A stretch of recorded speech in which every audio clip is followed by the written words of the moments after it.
Okay, this worship is fantastic this morning, and it's so fun to be here. This is our first service since being back from the islands, and I think we had a good trip there and got a lot in motion in preparation for the meetings that are coming up in January. Very important to do, I think, as a foundation, but I think it was kind of tough on us time-wise. And we've been back for about a week now, and I think we're starting to catch up. But we needed this service with you guys this morning, and I think we've wanted to come and have a touch with TLW since the feast, because I felt like something really happened to deepen the connection between us and you guys during the time of this feast. It was very special, at least for us, and I hope you guys are feeling it too. The second reason that we came this morning is because Rick came over and held a gun to our heads.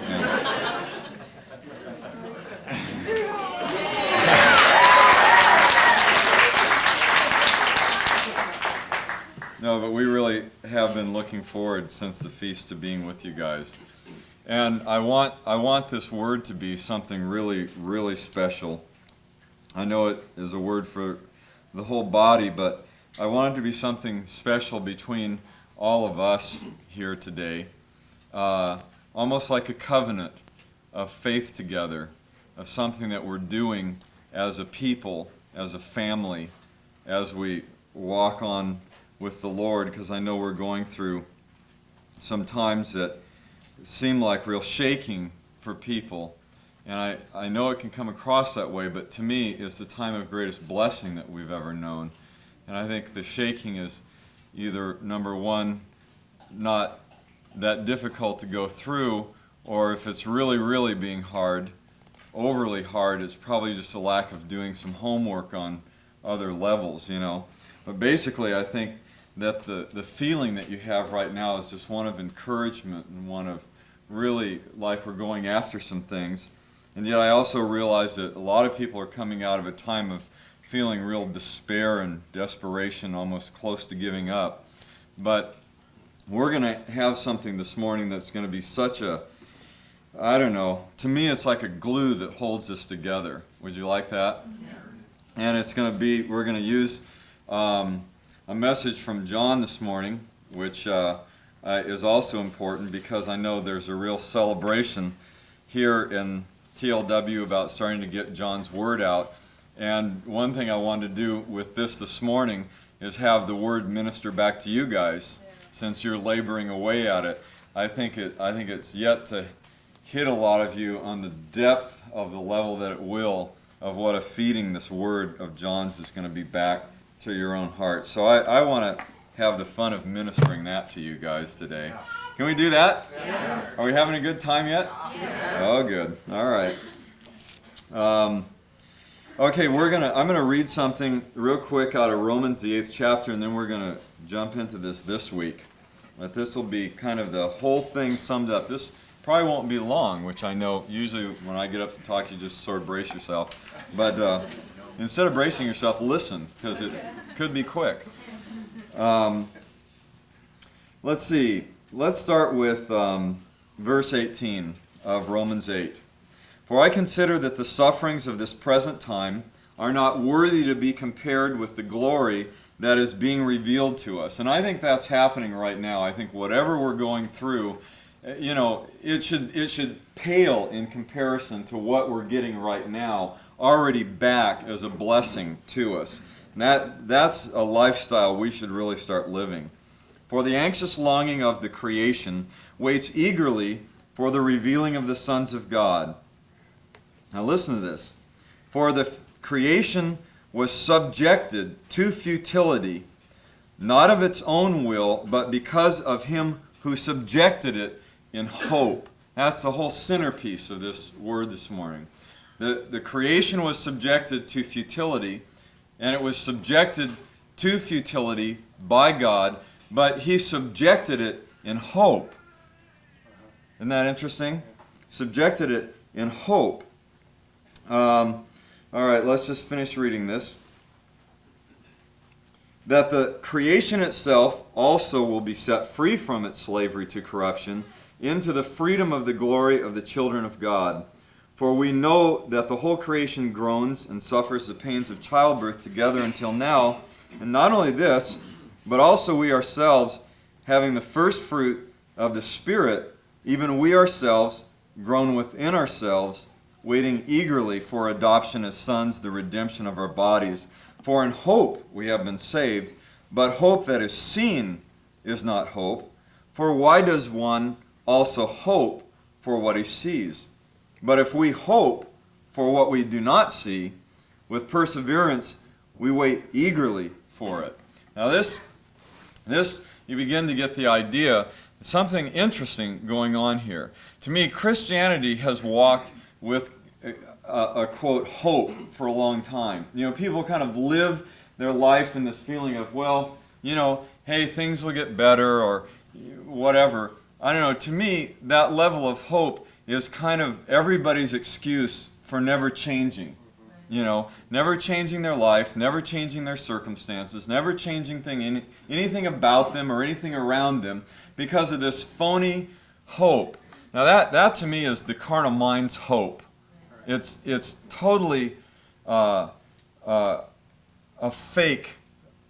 It's a false hope. It's a counterfeit of what we're talking about. And I feel like people that have been going through this sense of futility, it's almost like God's been blowing away this phony hope.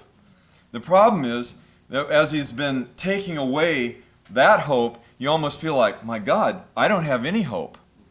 You know what I'm saying? Over the last year or so, people have been going through that, feeling like, God, I have no hope at all. It's like I'm right at the point of giving up on the thing. What's going on?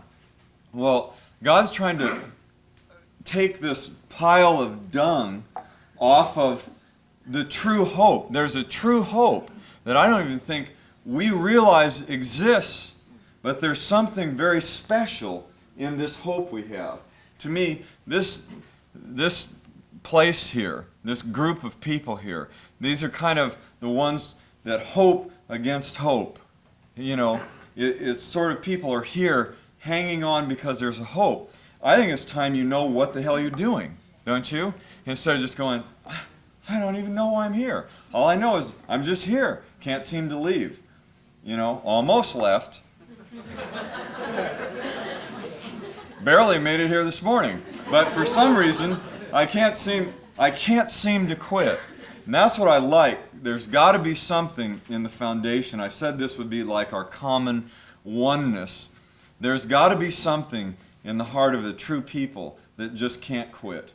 See, to me, I'm not afraid of quitting. I'm worse than you. I've literally tried to quit. I didn't back and say, oh gosh, I hope I don't give up. Oh gosh, I hope. I've literally tried aggressively to give this thing up. I can't do it. See, you're over here kind of still worried, oh gosh, am I going to make it? Am I going to give up at some point? Don't do that. Try to quit.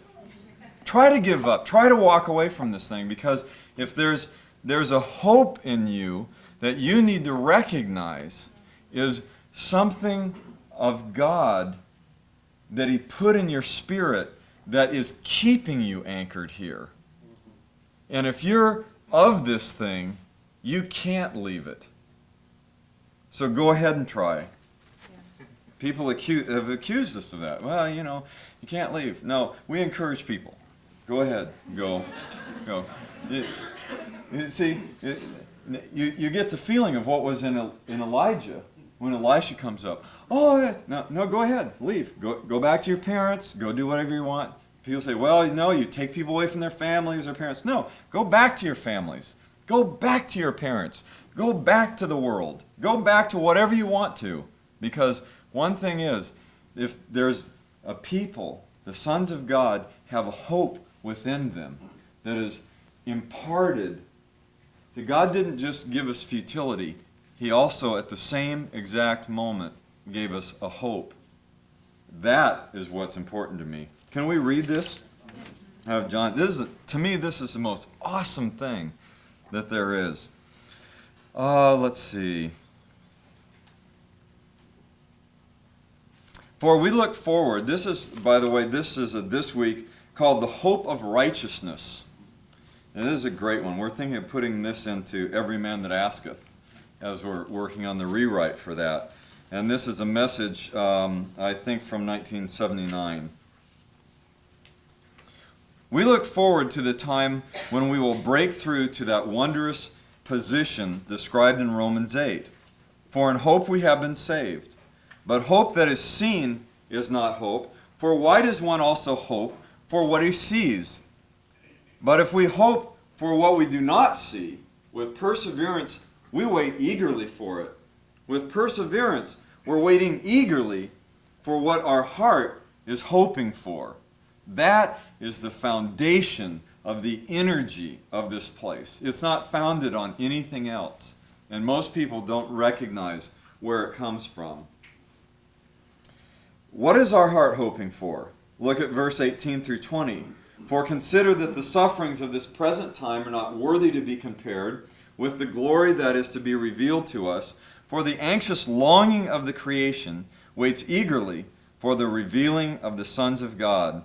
For the creation was not subjected to futility, was subjected to futility, not of its own will, but because of him who subjected it, in hope. Here we see a hope.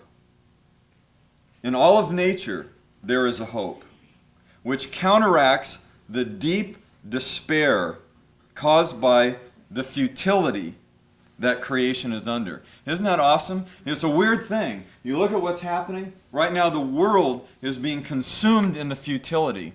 We've been being consumed in futility. Over the last several years, it's been a major thing. All of a sudden something's breaking out. You say, what's happening? There's two things that were at work when creation was subjected to futility. One was the futility. The other was the hope. It happened simultaneous. And all of a sudden there's a people who are coming up and out of futility in hope. Well, there's a whole nother thing going on where people are just being left in this despair. You look at it. You watch the world. We said this about 9 months ago. Watch the things that begin to happen in this next year. You watch what's happening. You listen to people, what they're saying. People are almost longing for death because of the despair, the total despair that's in their heart. You listen to them talk to kids about drugs, and you say, "Why are you doing it?" I don't care if I die. I'm trying to kill myself. And when I'm on this, it's as close to dead as I can be while I'm alive. It stops the pain. It stops the thinking. See, just utter despair that people have lived in. Okay, we've tasted that. God's made us taste that. But there's something else that's happening. We're not going to live in this despair. There's more than just the despair. This hope counteracts the deep despair. People have looked at you and said, "Why are you hanging on? You never seem to get what it is you're looking for. Why do you keep believing this? Why do you keep holding on to this word? Why do we keep working in the living word? What's the sense in putting John's tapes out? In doing all of the things that we do here when nothing seems to happen? Don't tell me nothing's happening. There's a hope I'm living on. I feed on a hope that is obliterating for us the futility. We're not living under futility anymore. We draw the line today. We're not living in the world's despair. We're not a part of that despair. There wasn't just futility, there was hope. We feel the despair, but in the midst of it, there is an underlying hope at the very core of creation, which we recognize because it leaps within our hearts. It is the hope of redemption, the hope of the complete work of God being done. That's what we have. You say, I don't know, there's no reason to believe this, but we believe, we have a hope that says this is going to happen. The completion of it, not just the little pieces and parts we have, all of it. All of it's going to happen. That's what this hope screams as it leaps in us. And yet it may seem to have been drowned out in the despair and the futility of others. But that's where I think we're cleaning our spirits off. See, we're disconnecting ourselves from that which is just living in despair. We're not those that are part of the despair of futility. We're part of those that are the hope of the futility that was put on all creation. We're free today in this. We're not dissatisfied with the Lord, but with the measure that we have appropriated from Him into our experience and into our own being. Therefore, we reach into it. We want it. Oh, how desperately we yearn for it, crying, "Oh God, complete all that you have begun within me." I'm not unhappy with what you've done, but I'm unhappy with the limited measure I've possessed of you. Right. See, it's not, the problem isn't what we see, it's what we don't see. But that is the very thing that hope deals with, isn't it? See, the hope is what bolsters up not that which you see, but that which you don't see. There's something, boy, we need to connect. Not with this phony, baloney human hope. Oh, someday, while you sit on the couch and don't do a damn thing, someday this will change, someday that'll change. No, we're in here, I'll tell you, we're in here gutting it out, we're in here doing it, we're in here working away at things. Not because it's just a human level of work and a project. No, it's the expression of our hope that's screaming within us. No, everything we don't see is going to happen. That's what it's saying. Paul said, "For the creation was subjected to futility, not of its own will, but because of him who subjected it." How did he subject it? Did he subject it with a futility? I know God subjected all creation to futility, but the issue to me is, what was his attitude when he subjected it? Did he subject it in futility? Did he subject it saying, "Hey, forget you guys. I'm tired of you. I'm tired of the human. I'm tired of sin. Tired of all these." He didn't just blow us off when he subjected us to futility. No, it was the absolute opposite. He subjected us in futility in his heart, saying, "Now, this isn't the way it's always going to be. This is just temporary. This is just a little thing that you're going to rise up out of because you're going to become like me. You're going to get out of this futility. This is going to disappear. This is passing. I'm doing this for a reason." You see the difference in the attitude? We're not left over here with God being some ogre that's mad at us and just dumping on us out of his frustration. God didn't do futility out of frustration. He did it in hope. He came along with it. He gave us hope. Said, "Now, I'm putting this on you because this is not what you are. This is not what you're going to be. This is not what you're going to look like. All of your problems." God, you go down in your problems. How do I get out of my problems? How do I get beyond this? Hey, he gave you your problems and hope. Every one of your problems has a hope with it. Drop the problem, or at least let go of it. It may levitate itself in front of your face, but it doesn't mean you have to hold it there. See, if you're going to recognize your problem, you better only recognize it in the same way he applied it to you, in hope. You better be holding on to the hope. You better be seeing the hope. That's what we better have as our foundation as a people together. He's subjected to futility, not of its own will. Did you want this? No, we didn't want it. We still don't want it. But because of him who subjected it in hope, that the creation itself will be set free from its slavery to the corruption and to the freedom of the glory of the children of God. For we know that the whole creation groans and suffers the pains of childbirth together until now. And not only this, but also we ourselves, having the first fruits of the Spirit, even we ourselves groan within ourselves, waiting eagerly for our adoption as sons, the redemption of our body. For in hope We have been saved. Where did salvation come from? Think about this. Where did Christ come from? Christ actually sprang up out of this hope. Christ's manifestation in the earth was a result of this hope. Say, well, gee, now we hope for salvation? No, you remember, you stop hoping for what you see. Now that we have Christ, we're not hoping for Him. We're appropriating Him, and then we're hoping for the completion of the salvation that we don't yet have. Do you like this stuff? Is this doing anything for you? I don't know. We've probably read this 5 times over the last week. It just keeps living for us. I want it to live for you too. We ourselves groan within ourselves, waiting eagerly for our adoption as sons, the redemption of our body. See, we're talking resurrection life here. How do we wait for it? Are we supposed to be down and under futility and wiped out and bummed and blown out and dragging ourselves through? No. No, it says you wait eagerly. To me, eagerly is like, I want this. I'm waiting for this. Let's do it. That's not the way you don't approach something bad that way, How many of you go to a dentist appointment going, God, I can hardly wait to get in there, I can hardly wait for Grill to shove that needle down my throat. This is the funnest thing.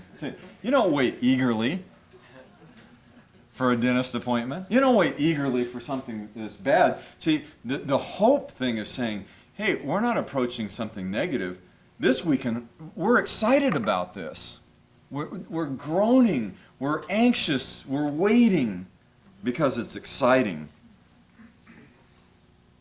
Groan within ourselves, waiting eagerly for our adoption as sons, the redemption of our body. For in hope we've been saved. But hope that is seen is not hope. For why does one also hope for what he sees? But if we hope for what we do not see, with perseverance we wait eagerly for it. Here we see what we really want.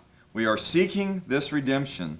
We want to come into the kingdom of the glory of the sons of God.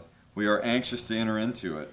In the meantime, however, we do not yet see it. There are many things in our lives that we believe God for, that we hope for, though we do not see them. Once in a while, we are really bothered because we have believed for something that we do not yet see. Isn't that it? Boy, you can get into something and you just go through it because you keep waiting for something that you don't see and you don't see and you don't see. I think it's because we're approaching it wrong.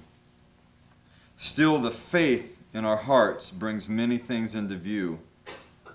When we prophesy the word of the Lord and see things come to us, we no longer hope for them because we have embraced them. Our faith becomes the substance of things hoped for. Think about it. Everybody worries about their faith. Oh, do I have faith? Do I have faith? I don't think you need to worry about your faith. If you have faith, but there's no hope, there's not something that you're hoping for, then there's nothing for your faith to get a hold of and manifest. Faith is only the manifester of that which you're hoping for. So if you're not really hoping, if there's not this anticipation, this excitement of the fact that you're really, all these things that we don't see, they tend to minister futility to us. We've got to get out of that realm.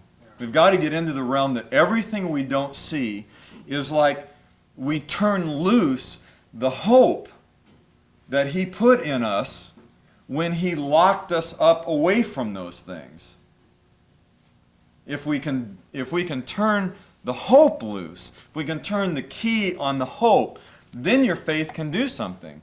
Everybody, you see, people get in spiritual trouble. What do they try? First thing, well, gosh, I got to get my faith back. No, you better get your hope in motion. You better reconnect with that hope that says, wait a minute, this is going to happen. Otherwise, your faith is phony. You're saying, oh, I believe. I'm going to do this. No, it's got to be born out of the inner thing of the hope that says, this is going to happen. Our faith really is simple from there. It's just the manifester of that which we hope for. Our faith becomes the substance of the things hoped for, the evidence of the things not seen. It reaches into the state of possession where it is materialized. There is a hope for the thing that you do not see, a reaching into God for something you know He has for you. That's it. There's a hope for the things that you don't see. That's the way we have to live. Our connection together has to be an expression that says, what are you doing? Oh, we're those that live in hope. I know, but there's such futility. What about all these things that have been said that have never happened? Oh, I know they'll happen because my hope. Well, your hope is phony. You know, somebody says, well, your hope is just a phony thing. You're just fooling yourself. You're over here just making this up, and then you just keep trying to keep yourself believing something's going to happen. No. My hope is the seed that was planted in my heart. What did God give you when He met you? What He gave you was hope. Everything else is just frills. The real thing that happened when God met you is He planted a little seed of hope in you. And the truth is, that's what can't be quenched. See, that's the thing that people can't understand. They say, well, you're just making this up. It's all in your minds. How can you go on and on and on with things that you don't see happening? Because there's a hope in me. Well, people define that and say, well, your hope, what good is hope? No. We're talking, you're missing my definition. Hope is something from God. I didn't create hope. He created hope. See, hope is something that was imparted to us into our spirit. You can't talk to those in the world. It just goes right over their head. The whole thing that you're talking about is something different. Hope to me is like something somebody gave me. So, of course I know I have hope, because the hope isn't mine. I'm not over here trying to work up hope. So I say, well, gee, I have to be encouraged. I have to think this is still all going to work out. The proof of my hope is I can't stop believing this is all going to work out. I can't stop myself. You know what I'm saying? There's something that says, I don't know, if you've gone through everything you've gone through and you've not really tested your hope, you've really missed something. You've really missed something. It's not worth everything we've gone through if you don't come out of this really, really aware that there is a hope in you that cannot be crushed. Take your hope, let a garbage truck run over it. Let everything that's happening just pummel it. That's what you should have been going through. If you're going through anything of God, it's not so that at the end of it we can stand up and say, well, we survived the testings. We made it through the dealings. God tried to kill me, but I made it, Or we passed the test. This is not a test.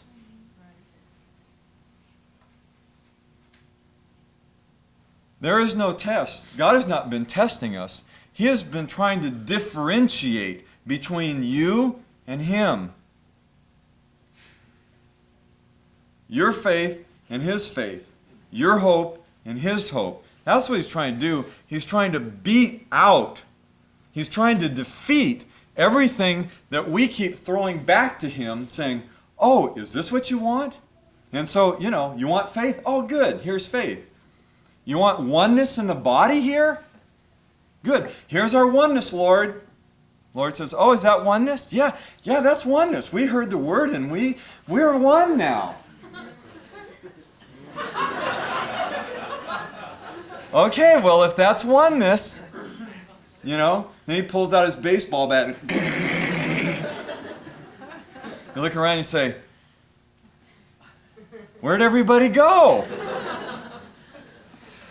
Well, they all ran to their corners because they couldn't stand each other anymore. They couldn't believe for each other anymore. You go through things about each other. This place has been ravaged with that.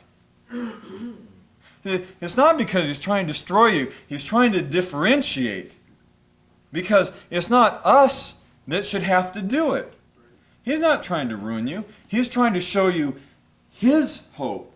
The true hope was already created. It's the living, breathing seed of hope. Isn't that what the scripture says? The living and abiding hope. We should stand there and say, okay, God, go ahead. Beat it to death. Let's see what stands out of it. Because you're going to really be a person who's strong and able to walk with God when you're finally convinced that this thing that's in you is not you. Because you don't trust you. You don't believe in you. You've screwed up enough times that you know if it's you, we're in deep trouble here. If this is dependent on your faith, we may be doing great today, but wait till tomorrow. Just give us a chance. We'll stumble and fall. See, what you really need to see is that the seed, the foundation, the kernel of everything that's in you has nothing to do with you. It isn't you. It's Him. It's a living and abiding hope that cannot be destroyed. And the true sons of God who are going to walk together are people that have the same seed planted in them. See, one thing people say, God, what are Gary and Marilyn doing? Well, one thing I'm stopping picking everybody up and walking with God for everybody. Try to make it easy, shelter everybody, be a good father, make it an easy time and, make the way smooth and all that. For God's sake, I'm not John the Baptist. That's not my job.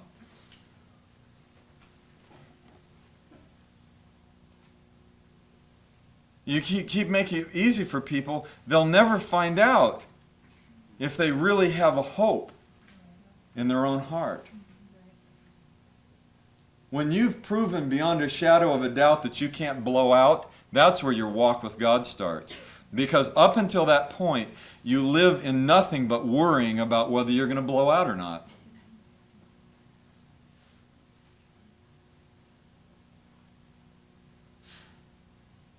And every time something comes, it's always discerned or interpreted through this brain of going, oh, now can I handle this? Can I make this level? Can I walk in this? Can I, You need to feel like a Timex. You've taken the licking and you keep on ticking. This is Duracell. Still keeps going. See, what you have to see is that you can't stop believing. You can't let go of this. If I can let go of it, then it's not from God. It's not my choice to let go of it. You say, yeah, but look at you, you're a mess. I know I'm a mess. I know He subjected me to futility, but when He did it, He put in me this little thing here, He put this little thing in me along with that futility. I know I may be perishing in the outer man. I know a lot of bad things may be going on, but I know one thing. I know beyond a shadow of a doubt, I know that this word is true. I know, and more than that, I know it's going to happen. I know it's going to work. I know it's going to be fulfilled, and I know it's going to be fulfilled in us. I know that we're going to have resurrection life. I know that all these things are going to turn out. Why? Because you're hyping yourself up? No. Because I found out at the greatest moments of despair that it's not my hope, it's not my faith, it's not my love, it's not my word, it's not my anything. I know He's put something in me. You have to know that He's put something in you. It's not good enough that He's put it in me. Now I think we're going through something. Because it has to be a body of people. We couldn't just pray for John and put on John. Well, you know, I'm sure God put it in John. Oh, good. There's step one. Now we're on step two. Now you're going to know God put it in you. This is in you. That's what makes us one. That's what we love about each other. That's what makes the family, the true family spirit is based on the fact that there's nothing you can do about it. You're just family. It doesn't matter what you do. You can burn your driver's license. It doesn't change your name. You know? It's something deep that's been put in you. It's this hope. I'm tired of living focused on the futility.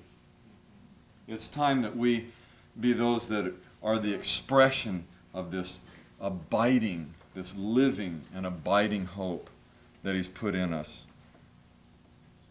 That's our connection with you guys. That's our love for the Word. Anyway, that's it. Did you like that this morning? This is a great this week.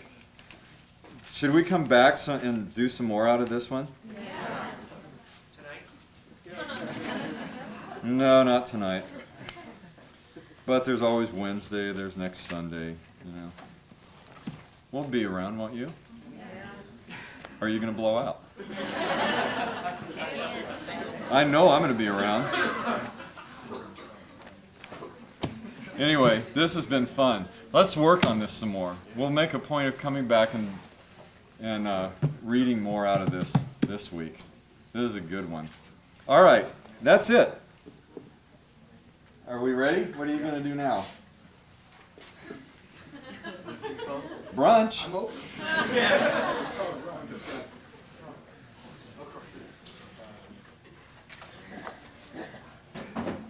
What song do we sing here? What would be a good song? How about Who's All I Need? Should we do that one again? Yeah. Yes, sir. That'd be good. Since you're in confusion. But it's confusion hard. He is all I need. He is all I need. All that I need. He is all I need. He is all I need. All that I need. I take you now. I take you now. For all that I need. I take you now.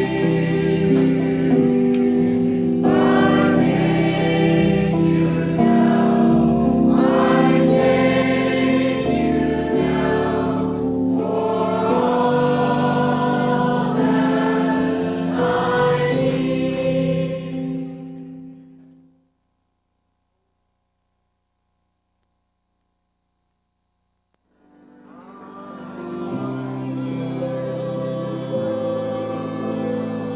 all that I need. Hi guys. Hey. How you doing this morning? Good. All right, we're gonna jump into the Word this morning, and we're going to be talking about the same this week that we used last Sunday morning here at TLW, called "The Hope of Righteousness" from March 11th, 1979. I think we can find maybe one more word out of it, but this is it's a fantastic this week for us. Last time we were talking a little bit about this idea in Romans 8 that when God subjected all creation to futility, he subjected it in hope. And there's a tremendous attitude behind what God did. There's a spirit behind it, you know. You can hit somebody and you can be playing around. You can slap somebody on the back and it can be an expression of, you know, love and emotion towards that person. Or you can slap somebody and it can be with real anger, you know. And I think it's important for us to realize that when God laid on all of creation, including us, especially me, I think he's kind of dumped it all on me and it just sort of spread out from there. That's how it got to the rest of creation. But, you know, when yeah. Well, we impart it to you. In case you don't have enough. But when he did it, the whole release of futility was done with hope behind it. He was really trying to accomplish something outside of the futility itself. And I don't think we really relate to it that way. People just seem to live in the depths and caught up in the despair of the futility, because there is that side of it.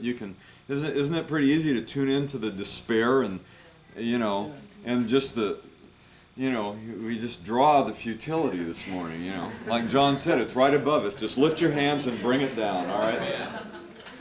You know, and you can lock yourself into the sense of futility, or you can lock yourself into the fact that in hope he subjected us.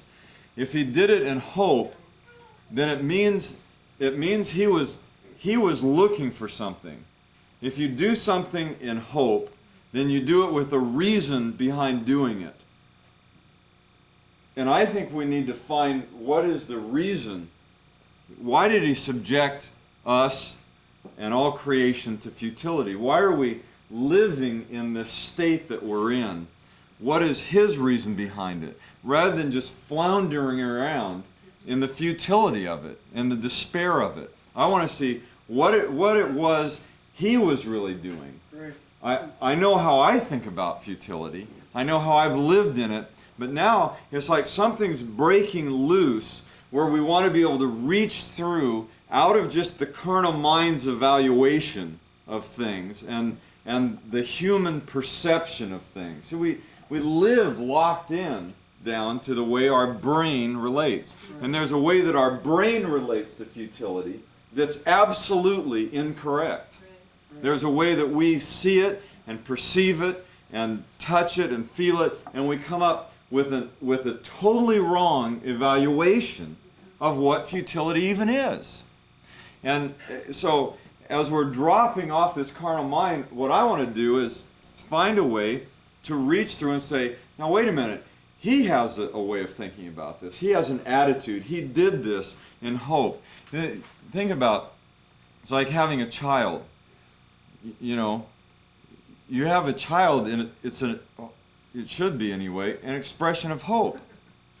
You know, you're expressing a hope of what that child can become, grow into.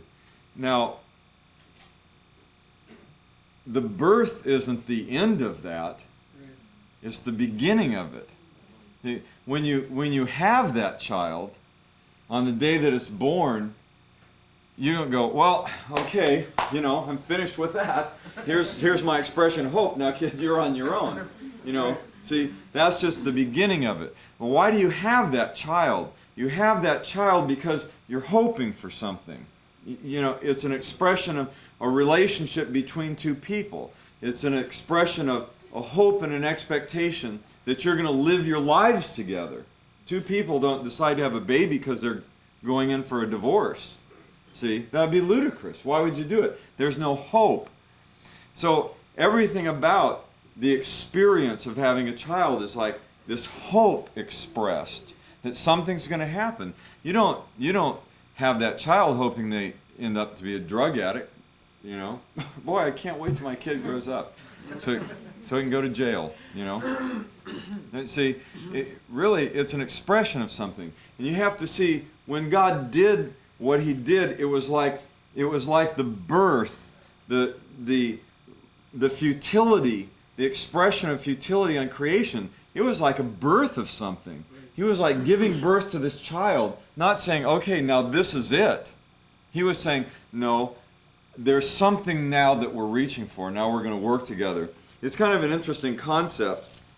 In Romans 8, it talks about, get this, this I think is tremendous. In verse 24, it says, for in hope we have been saved. Now think about that. Think about how does salvation work? Salvation is the expression of hope. People think, well, I got salvation. I had an experience with the Lord. That's it. That's the pinnacle. No, that's the birth. Now you've got this, this slimy little child that just came out, is all covered with blood and water, and this is just the beginning of something. Right. Salvation, what is salvation? It's the expression of hope. It's like having this child. It's not the end. Salvation wasn't the end of something. But see, I feel like that's part of the problem we have with this futility thing. Our Christian experience teaches us that salvation is the apex. What do? You run around and you get people saved. Let's go witness. Let's go. So many movements, their whole focus is to go save the world. Bring salvation to everyone. Good. Then what are you doing with all these babies? Right. You're not even cleaning them off. You just leave them on some street corner and you just go off saving somebody else. No wonder the church is dead. Somebody keeps thinking that the church is these newborn children that they can take care of themselves. No, wait a minute. When you bring somebody into salvation, you've loosed them into the expression of hope. It's merely the birth of a hope. In hope, we've been saved. That's all salvation is. What happened to you when you were saved? Something was turned loose in you of a hope. There was a hope that was like implanted in your spirit. Right. That's all that happened. Think about it. It's all that happened. Not really too much, is it? It certainly isn't close to the completion and the fulfillment. No wonder we can so easily live in frustration. We're just at the beginning of something unless we know how to deal with it. It's devastating. In hope we have been saved. Now look at this. But hope that is seen is not hope. He's talking about your salvation here. He's talking about salvation. You get salvation, you go, oh, and you don't even see what it's all about. Because if you saw it, if you could see salvation, then it wouldn't be hope, it would be fulfillment. So what do you get when you have salvation? You get this unseen hope. You come out of that experience with some unseen, untangible, untouchable, unrelatable hope that you start having to find out about. Hope that is seen is not hope. For why does one hope for what he sees? When we were loosed into salvation, God put us on a road of hope. We're like children growing up into something. And it's his hope in you. See, he's got a hope for you, like you having a child. There's something that he's reaching for. He's not done with us. He hasn't even started with us at that point. It's from there we begin to grow. Then how does it work? What goes on in the process? What is the hope that we have? Well, it's not really that tricky, but he is the hope. He is the hope. Our hope is in him. Isn't that what the scripture says? Our hope is in him. He is the hope. We don't walk around and say, well, boy, I'm going to try a little harder. I'm going to be a little better. I'm going to do things, you know, I'm going to grow. I'm going to change. I'm going to get out of this problem. I'm going to get out of that problem. We've spent years trying to get out of our problems. We've spent years trying to succeed and trying to bring about fulfillments and all of that. You say, what a waste of time. No, it hasn't been a waste of time. Because we're just getting to the point where we understand that our salvation is hope. And that our hope is in Him. I don't think it would work. See, it's Christ in you, the hope of glory. The glory would never come unless we would understand that the hope is in Him. I think it's been very necessary. If somebody's going to really break this thing of futility, if somebody's really going to crack loose futility and what's behind it, they are going to have first gone through and tried every possible way without Him to bring about fulfillment. That's a very important step. You see it on a natural level. Kids go through a state of rebellion at some point with their parents, see? And you watch it. You can either get in a headbutting contest with your kid, you know, and start just beating on them.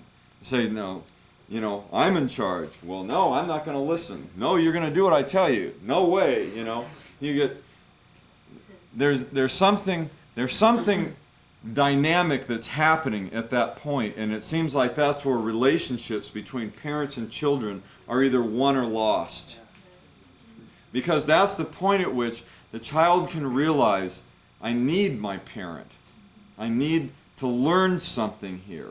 Or they end up being so turned off by the experience because the parent in their own insecurity is challenged to the point where they just react. See? But if you do it right, if you can get through that, all of a sudden something will change in that person. You watch them come back and be ready to really learn of their parent. Really connect back in with the relationship.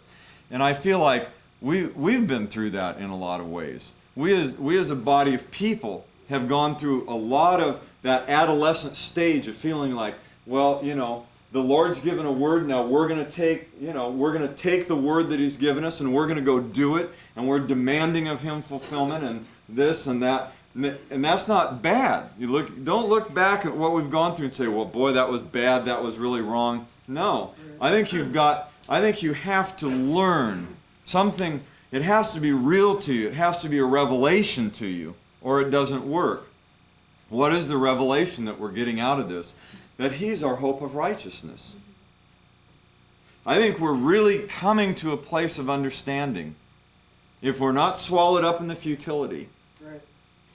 I think we're really coming to a place of understanding that it's Him. It's Him in me. It's Christ in me. That's the hope of glory. What is the hope? The hope is here. It's in Christ. And in me, He is going to become all of these things. He's not making me become them. He is going to become them in me. But somewhere, you've got to be able to draw that fine line that gets out of the confusion to say, well, I have to be it. I have to do it.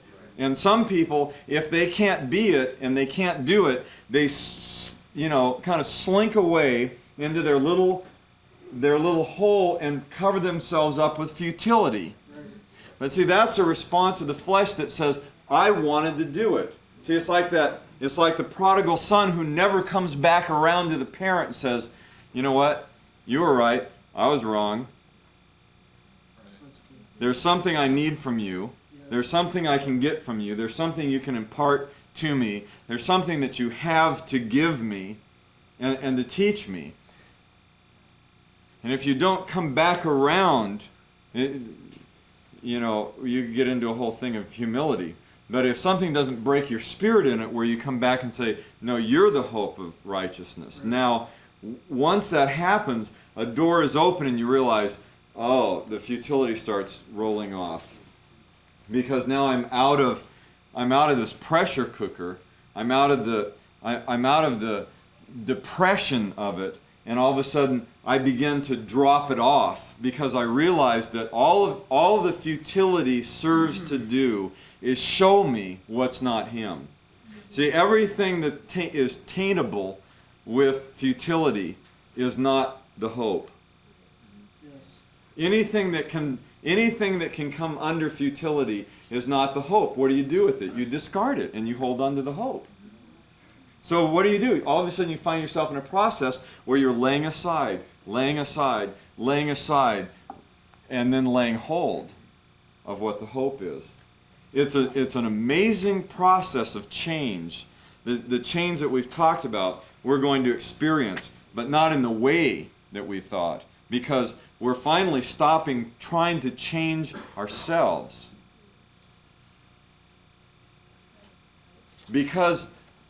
Not because that we're stopping to have a hope of change, but because we're realizing and proving that it isn't us. See, I think it's important that it had to be proven to us that it isn't us. Otherwise, God isn't glorified. At the end of it, God isn't glorified. Right.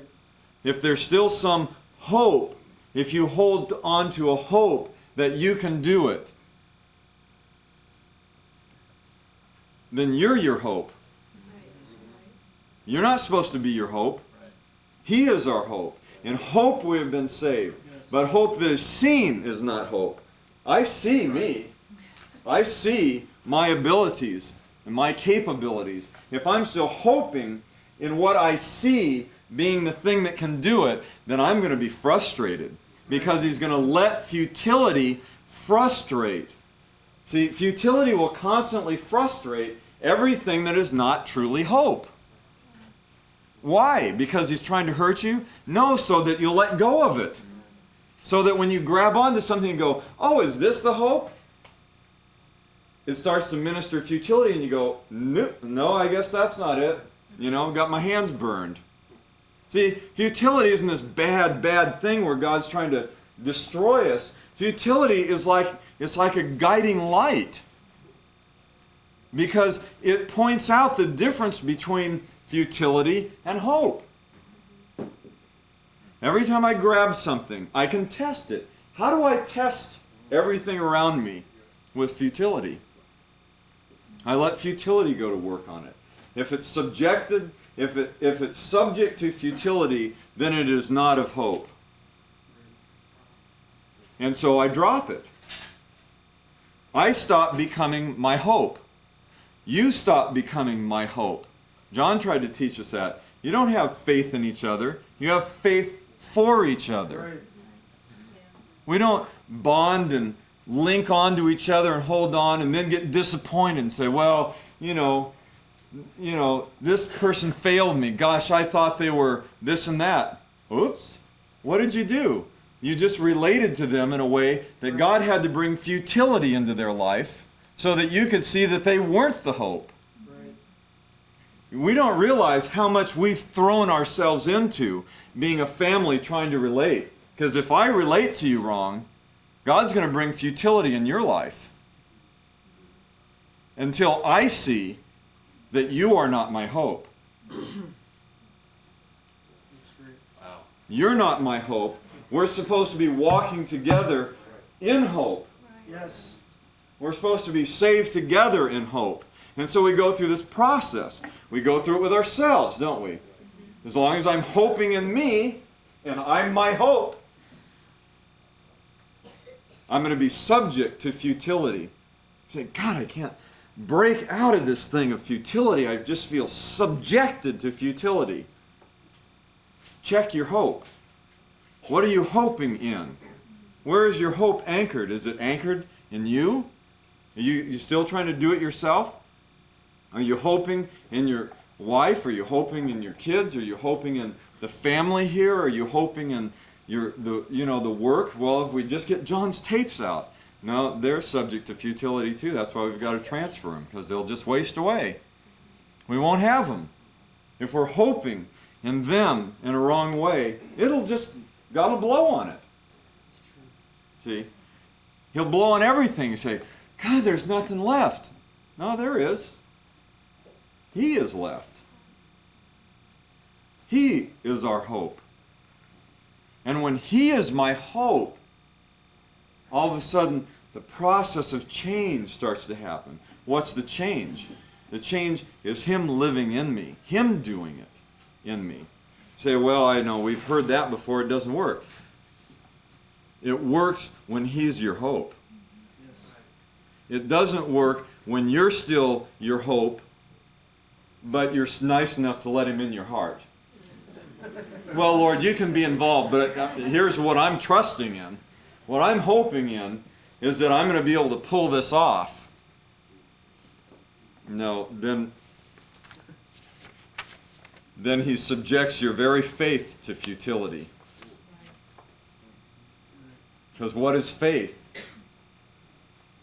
Faith is the substance of the thing hoped for. Therefore, your very faith has to be subjected to futility if your faith is not in Him as the hope. Because God is not going to reveal you.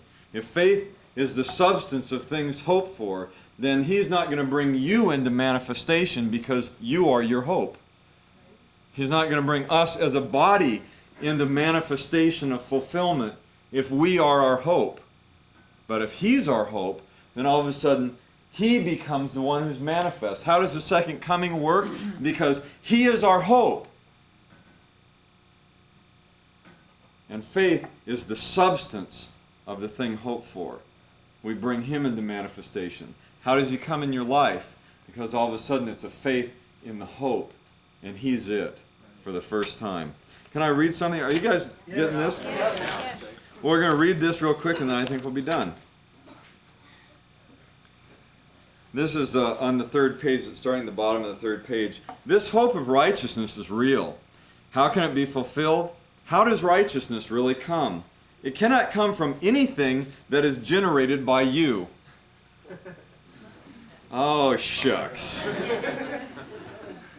Think about that. What is this hope of righteousness? It cannot come from anything that is generated by you. It must come through Christ. 1 Corinthians 1:27 through 31 is an important passage for our understanding of the hope of righteousness. But God has chosen the foolish things of the world to shame the wise, and God has chosen the weak things of the world to shame the things which are strong, and the base things of the world and the despised God has chosen, the things that are not, that He might nullify the things that are, that no man should boast before God. No one will boast before the Lord. The Lord will reveal the Lord will receive all the glory. Does this scripture mean that the man who God chooses will go forth and confound the wise men of the world as a foolish man, or even as a half idiot? Would you like the answer to that? No. Dodge that bullet. That man will not be foolish when he confounds the wise. He will not be weak when he overcomes the mighty. Tremendous changes will have been wrought in him. Paul continued, but by his doing you are in Christ Jesus, who became to us wisdom from God, and righteousness, and sanctification, and redemption, that just as it is written, let him who boasts boast in the Lord. Christ becomes all of this within us. This hope of righteousness which we want is what Christ will become within us. It is not what He is now. It's not what He is now. It's not what we are now. But what He's going to become in us. It is our full development. God uses the weak things, the base things, the things that are not. From a human viewpoint, this is what they were. But from the divine viewpoint, Christ has become in them wisdom, righteousness, sanctification, and redemption. This is how it's working. This is what's being loosed on us. There's something that's coming. It's not a false humility anymore. It's a true humility that's beginning to show in people's spirits. It's not because God's broken us in a way that destroys us, Right. but instead it's that God has really brought us to a place where we're clearly able to recognize now. We are not the hope. The body is not the hope. All these things we have are not the hope, but in hope we've been saved. What is the hope? It's Him. He's the hope. He's not expecting us to do it. But it's like we had to come in and try the thing. We had to try these things. We had to grab on, we had to reach and say, will this really work? Will this work over here? Maybe this concept. You see, the world is really becoming ready for the second coming because we've just about gone through all of nature and destroyed everything possible that could be a solution. Right? We've just about worshiped, man has worshiped just about every god he could figure out to worship. You know, he's destroyed everything. He's grabbed onto everything as being the answer. And it doesn't work. He's still not capable of releasing himself from this futility. Everything still comes back futility.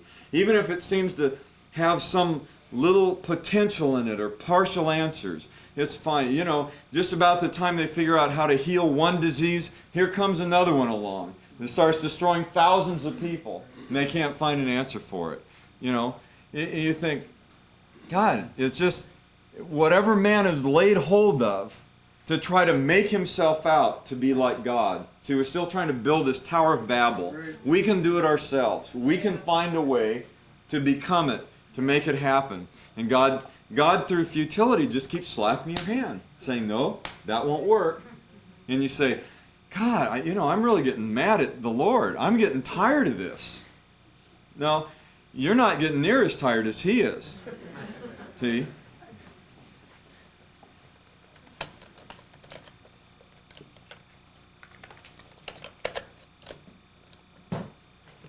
Because He's over here waiting for us to lay hold of this hope. In hope, we were saved. Remember when Paul yelled at the Gentiles and he says, you started out in the Spirit, and now you're trying to fulfill everything in the flesh. You're trying to work it out. Strange. We start out in the Spirit. We get saved. What is salvation? It's this hope. So God plants in our heart the seed of hope in Him. And then we all of a sudden start trying to work it all out.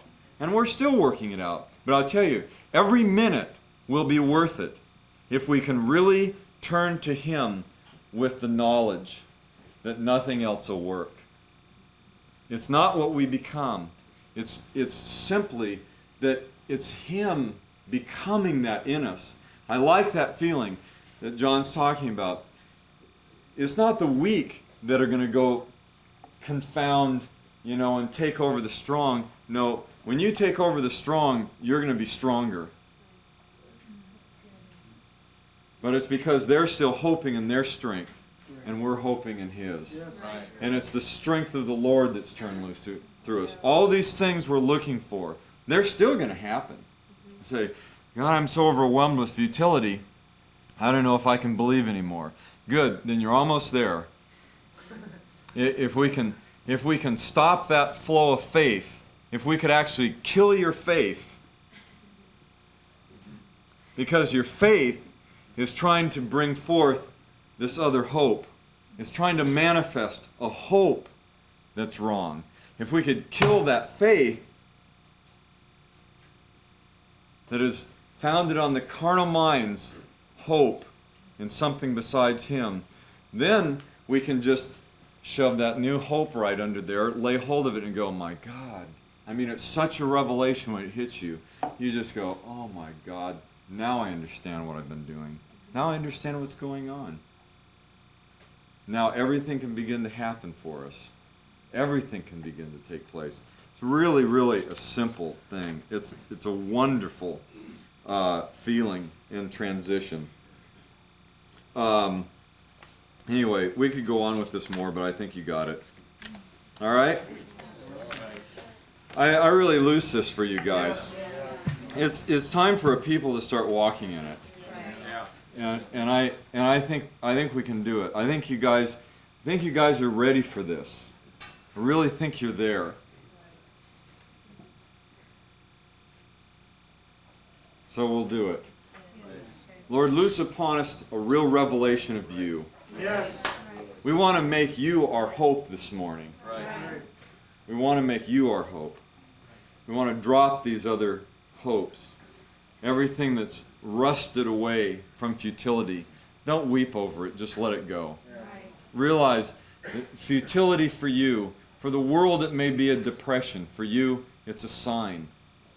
It's really the grace of God at work in your life. Because if things are rusting, if your hopes are rusting under futility, then it's not the hope that he planted. In hope, we've been saved. I love that feeling now. In hope, we've been saved. Now we're going to walk in hope. I think we're going to lay hold of the Lord like we never have before in our lives. I think we're going to get out of this feeling of frustration and out from under the depths of despair or futility and just feel like, God, why does everything keep going wrong? And we're going to realize, my God, everything's going right. And it's been going right. Lord, we're going to submit ourselves to you in it. We're going to install you as our hope. Then our faith will manifest you instead of trying to bring forth what we are in ourselves. All right, that's it. Let's stand. Are we going to do communion this morning? Yes, sir.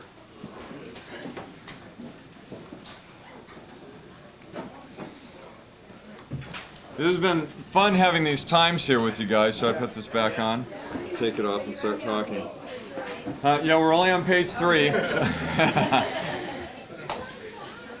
it's been great coming and having these services with you guys. It really has been important for us. It's been something that we've wanted, just to have the time with you guys and be with you and be around you, because we're hoping so much in you.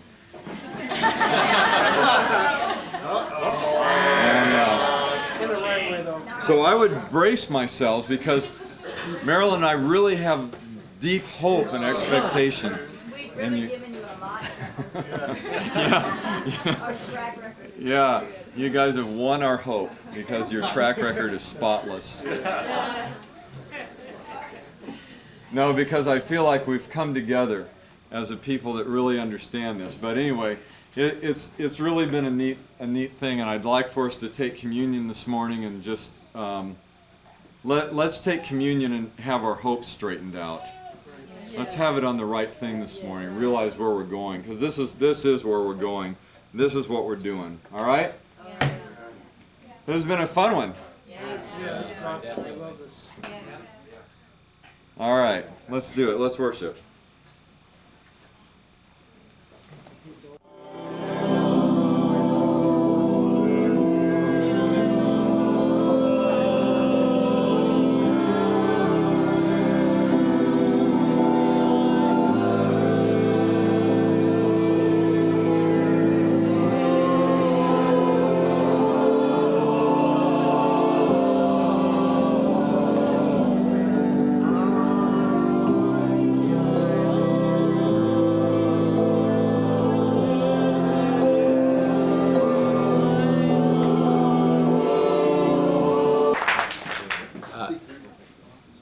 This is the week for APCO support as a special offering, and it's really a appropriate time because I've been working with Gary and Marilyn for the last several weeks, and before that for many more weeks, trying to lay out the budget for next year.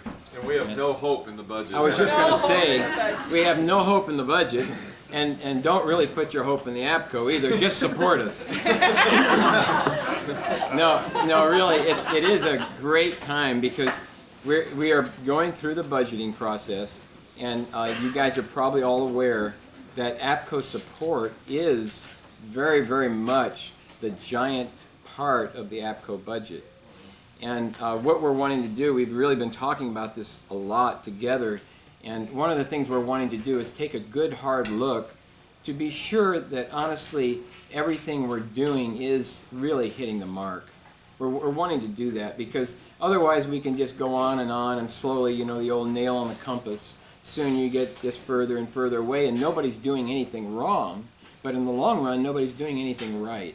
You ever had that happen? You know, just actually go further and further away from what's happening. So really, I'm, if you can say this about it, I'm really enjoying this process. Now, you know, enjoy is a funny word because, you know, we're putting in a lot of hours, but it's really flowing. I mean, the thing about it is, and working with Gary and Marilyn especially, there's such a flow in it and such a feeding back and forth that in a conversation and something coming out of it that is really going to be beneficial, you know, to everything. So I wanted to say that mainly because I want you to not so much have hope in us, but really be believing with us, especially during this time. You know, as you give this morning to the APCO support, just recognize that everybody that is supporting, we are studying. Not because we think anybody makes too much money. There is no way that anybody would fault us. We have had that confirmed out in the world. When we went to attorneys outside, Steve was with us, Lisa was with us. They're well aware that nobody in the APCO, from Gary and Marilyn on down, and the APCO support is overpaid. Now that is not the point, but little pay might be too much pay if what you're doing is the wrong thing. I mean, is that, you understand what I'm saying? Wrong, and not right and wrong, but wrong in that it doesn't hit the mark exactly for what we need. So in doing our budgeting, it's really been fun and really important that it's not just a process of taking the same thing and doling out dollars to the same things and the same people. It's a studying of every area to be sure that do we want to continue doing exactly what we're doing? Is this person doing what they should be doing? Are they feeding the kingdom like they should? And is the kingdom feeding them like it should? We're looking at the churches, just so you know. Part of the process can't be, of course, only the budgeting of the expenses, because there has to be income. All of our income comes from the churches, like you guys. You guys give faithfully like you're going to do this Sunday. All of that giving comes into funds, and this gets metered out then in the various needs.